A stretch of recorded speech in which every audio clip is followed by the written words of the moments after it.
Dia nail orang pergi tu tak lekat lagi. Orang Azal tapi dia suka ya. Dia suka. Berapa mazal tak sedap. Aku pandai ya. Dia hok masuk dalam badan tu.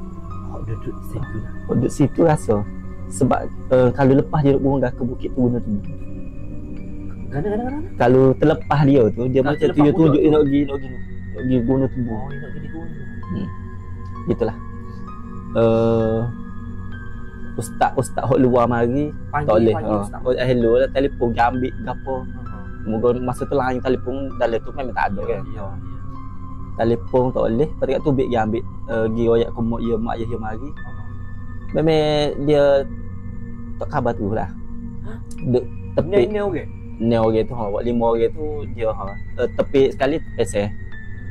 Oh, tepi Pesel. Hok lain pesel boleh kawal lah waktu 5 tu hok seorang dia lah.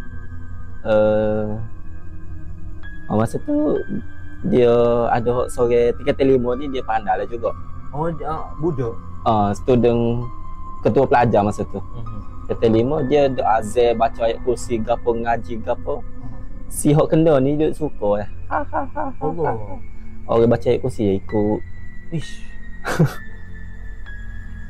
Sore tu lah hok bisa tu lah. Serius nak budak. Dia ikut maksudnya dia mungkin cik Islam. Dak jin tak Islam. Jin tak Islam pun dia tahu belaka.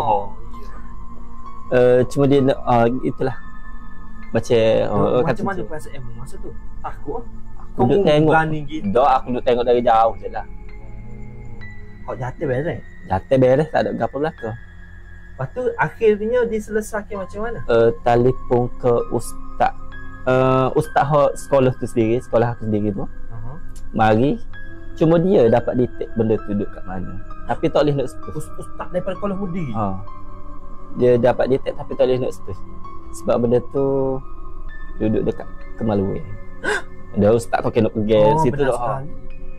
Dia cuma dapat melemahkan je lah. Lepas tu mak ayah dia bawa balik. Bawa balik dengan benda tu ada lagi situ? Dia tak khabar dah lah. Dia macam lepas dah lah. Lepas dah. Cuma kena lepas lagi lah. Tak habis situ ya. Maknanya dia lepas pada tu dia bawa balik. Rehat rumah. Duduk dalam 2-3 hari dia pergi sekolah. Di sekolah tu